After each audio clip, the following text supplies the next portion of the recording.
Hey guys, welcome to Testing Academy. My name is Pramod and welcome to the Testing Academy, guys. In this video series of 30 days, we are gonna master the Selenium and we are gonna create our own automation framework from scratch in this 30 days, right? So I hope you are excited because I am, and we're gonna cover lots of new stuff in 30 days. Make sure you follow, and this time I have changed something new. I have added two extra points, which is whatever the video that I will be doing, right? I will have some Selenium interview question related to that video, and especially there will be a task of the day, right? Some videos will contain tasks, and that we're gonna do in a bit, right? So let's get started. And in this video, we're gonna discuss about the Selenium WebDriver and its architecture. I'm gonna show you how Selenium works internally with the APIs. Trust me, guys, this is one of the things that you will never seen in the videos or over the internet, right? So let's get started and let's learn Selenium WebDriver architecture, right? All right, perfect. So we're going to discuss about why so let's start with this, why we need Selenium in that case, right? So this is one of the important question, and trust me, people will ask you this question in that case, right? So this is a very simple answer. The point here is that manual testing is boring, right? And whenever we are doing manual testing, it's boring. And generally, whenever we are doing manual testing, it's we make mistake in that, like human make mistake, right? Right? So why? That's why we need Selenium, because Selenium provides a way to automate browsers, right? So that's why one of the reason we need Selenium in that case. I know it is a little bit strange, but we need to learn every concept that we will learn, right? We should know why, what, and how in that case. So this should be the flow, right? So why we need Selenium is because of the parallel execution. This is one of the important factor, guys. Trust me, because suppose you have 5,000 test cases, right? And you want to run here, right? And what you can do is that you can run them parallelly by it means that you can learn basically run these by parallel, by methods, by class, by test suite, right? So depends upon your logic that you are basically building. You can you basically run the Selenium test cases using parallel, basically parallelly, right? And that makes a one of the greater advantages of Selenium in that case. Selenium supports multiple browser. So so basically, whatever the browser that you see, right? Chrome, Firefox, Opera, most of the browsers, latest browsers are supported by the Selenium. So that's why it's one of the tool. It's open source. This is very important point, right? It's open source. That's why people adopt it, right? Because open source will have continuous updates and new features will keep on adding. And it's free, of course, and you don't have to pay anything in that case. So you just pull the library and just start using it, right? Uh, it supports multiple languages, right? So this is one of the important ways. Sometimes people have a stack of C# and they want to use Selenium in that case, right? So that is where Selenium comes in handy. They can basically leverage it in any language. Selenium supports Perl, Java, Python, C#, Ruby, JavaScript, Objective-C, R, and like a couple of more languages, right? So whenever means it's according to you how you use it, right? So let's learn when we don't use Selenium, right? This is one of the important thing that you should know.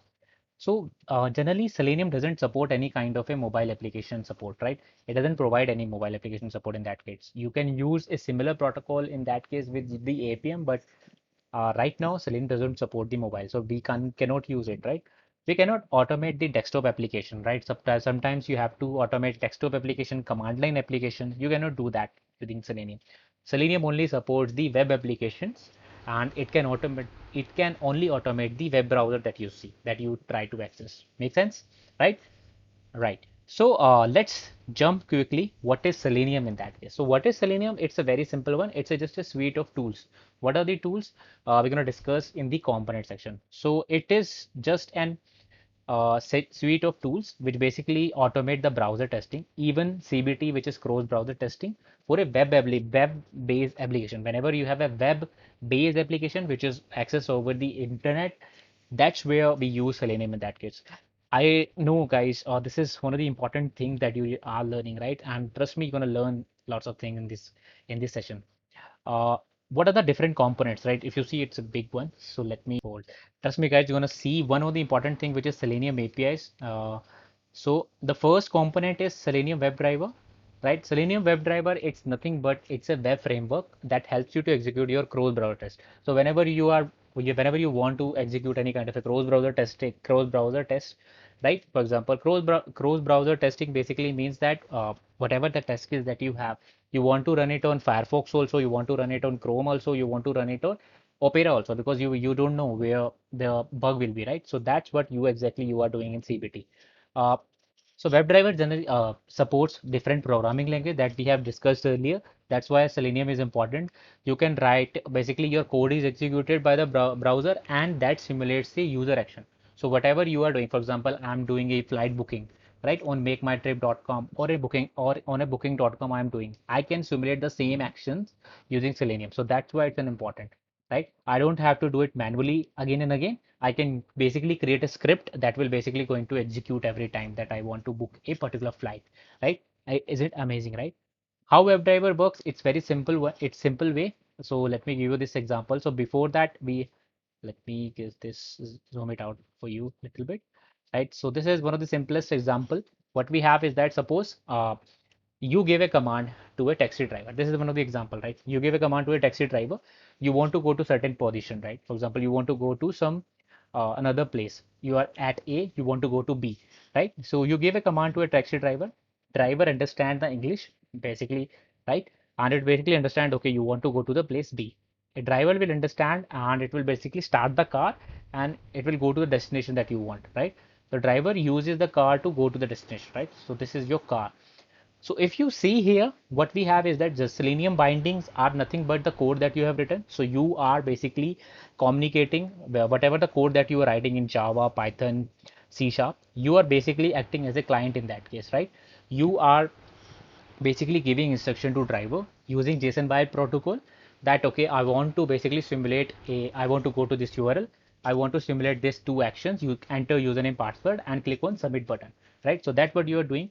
And after that, driver will basically understand it and execute the same thing uh, into the browsers, right? That makes sense. Right. So similarly, if you see in the diagram, you have Selenium language bindings, right? Java, Go, Python that you are running. JSON wire protocol will basically communicate with the browser driver, and driver will basically communicate with browser and basically allow you to perform the action that you see. So right now, after the Selenium 4, what we have is that we have W3C protocol instead of JSON wire protocol. It is pretty much same.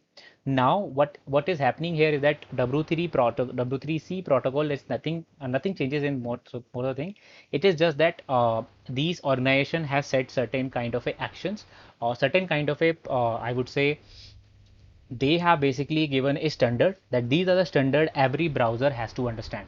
So whenever we are creating a new session, wherever we are creating, basically whenever you type a URL, right? These all the command that you basically type are now these are supported by default by W3C. So that's why it is just a standardization of these things, right? Nothing major changes in that case. So let me zoom out a little bit. Yes. So if you discuss about the Selenium 4, let me leave the focus. Right? If you talk about the Selenium 4, right, you will see a few of the things related to, for example, if you see, let me focus this thing. So now, if you see browser driver will interact with Selenium WebDriver using this W3C standard protocol instead of the JSON wire that you have seen, right? So what changes in that case? It nothing changes. The command that you are used to give, which is internal in your case because you haven't seen those commands because you are using bindings most of the time. So whenever you are typing what version you are running of browser, it will be changed to browser version. Platform will be changed to platform name. Accept SSL will change to accept secure, and couple of new properties are added like page load strategy, set window react, timeouts, and all. So couple of more protocols, the more functions that you have seen will keep on adding, and there's a particular change in structure that we have supported, right? So that's what actually changed, and nothing.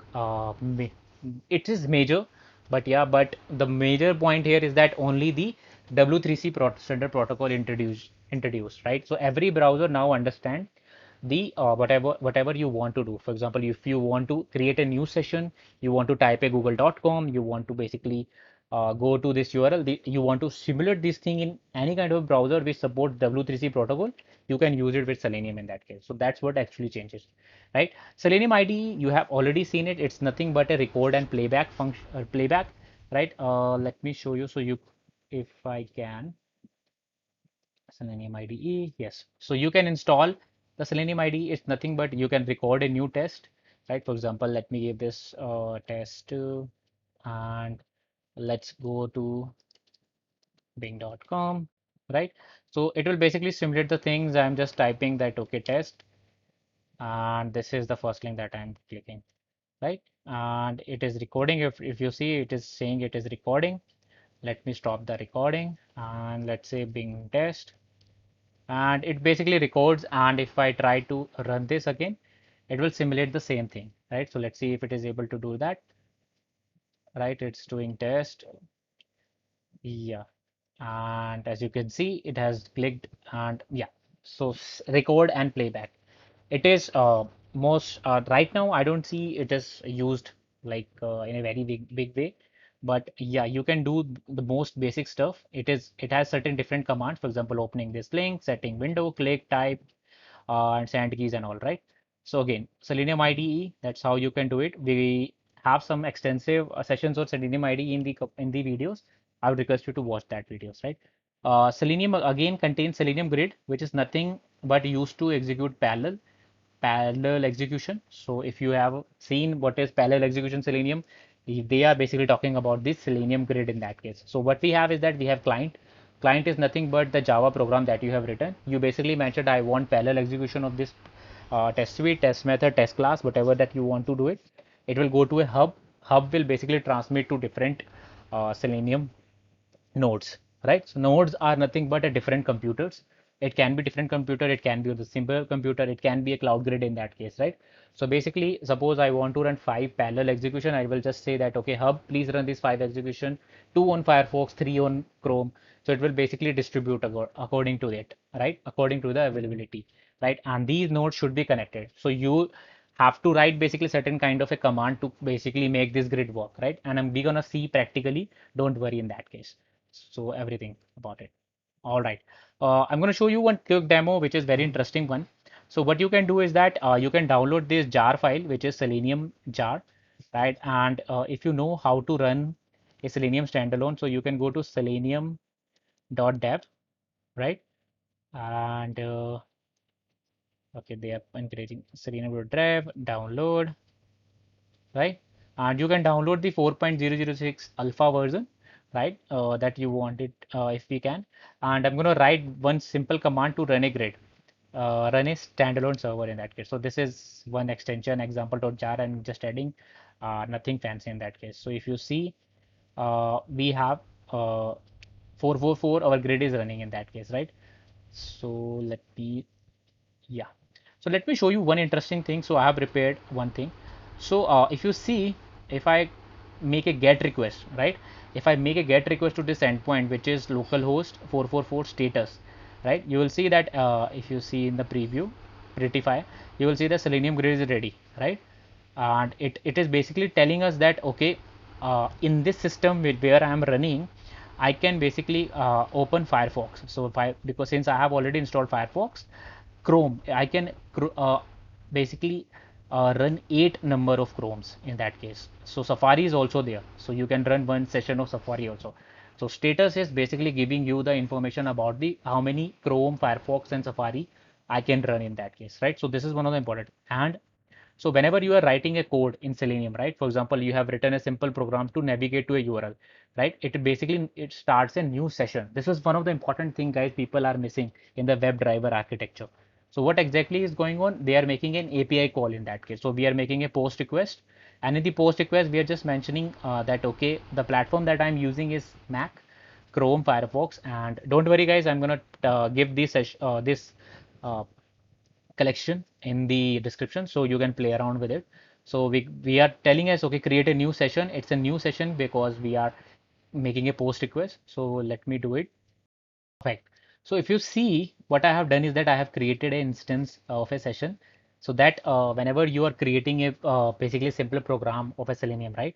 So you are creating a session internally. So I have created a session of a Chrome, right? So what I can do is that I can navigate to the URL, right? And if you see, I have done navigation to scrolltest.com. Yeah, right. So if you see right now, I'm controlling the web browser with the only the APIs, right? I can do back. If you see, back is there. I can do title. So title right now it will come empty in that case. But if you see, I can just again go to navigation. Yeah. So all the command that you are seeing, right? Navigation, driver dot, basically going back, going there, right? You can basically simulate the same behavior using Selenium, right? And that's what's internally. It's basically nothing but a communication directly with the browser driver in that case, right? So one more thing is that make sure whatever where you are putting your driver. So let me show you where it is. So I have put my drivers in this same file. So Chrome driver is there, Record driver is there. So this is the standalone Selenium server, right? Where I have it running this thing. So I hope you have get more clarity over it, right? So we can leverage. So basically, internally, we are leveraging this whatever the APIs that they are already providing, right? Those are communicating with driver are communicating with the browser in that case directly, right? So these are the things that we are using. Whenever we are writing in program in Java, Python, C Sharp, basically going to convert into this thing, right? So this is actually the Selenium architecture in that case, right? All right. I hope you have got some kind of a understanding. So let's come to the quickly about the some of the question that is covered in this video, right? Uh, Whenever someone asks you what is explain Selenium architecture, you just give them this demo, right? You can basically say that we have it. We have a basically Selenium bindings, we have JSON by protocol, we have browser driver, and we have a browser, right? Right now, the JSON wire protocol is replaced with the W3C standard protocol, right? And they have added couple of more things, right? And everything remains same in that case, most of the things. What are the different components of Selenium? You can tell them, okay, Selenium is a suite of tools. It contains WebDriver, IDE, grid, right? What type of testing we can do? So we can do with Selenium, we can do functional and regression testing. Apart from this, nothing much kind of a testing generally Selenium falls under, right? You can have functional, in functional, you can have more type of testing that you can do. In regression testing, you already know that if you don't know, go to the link, go to that video section of the Testing Academy, learn from it. What are the limitations that I have discussed earlier? Limitation is mobile application support, desktop application support, command line application support. So this is one of the and only support web-based application. That's why Selenium lags a little bit in that case, right? So I hope guys you have learned something in this video, and this is the day one of 30 days automation testing with Selenium. I hope you have get clarity. The task for today, guys, task for today, we will have a task for, trust me guys, these are the things, trust me, will help you, right? So make sure you do these tasks. I'm giving my 30 days, so you should give it because you want to learn something new, right? The task for the today is that whatever that you have learned, I would recommend you to read more about the internet, what how Selenium works, what is the Selenium architecture, what are different questions related to this Selenium architecture, right? And post it in a blog, or if you can put it into any kind of a YouTube video, that will be fine. Or if you are too shy, go to our Facebook group. I'm going to put down the link in the description. Go to our Facebook group, type out what you have learned in the day one, right? And I that actually basically keeps me motivating whenever you are writing. I have learned this thing, right? This is what actually motivates me, right? They talk. I hope you have learned something new in this video. I'll see you in the day two, and make sure you perform these things, the task that, and whatever you have learned, type in the comment that you have done it, you have done the task, right? And I'll see you in the next day. Bye.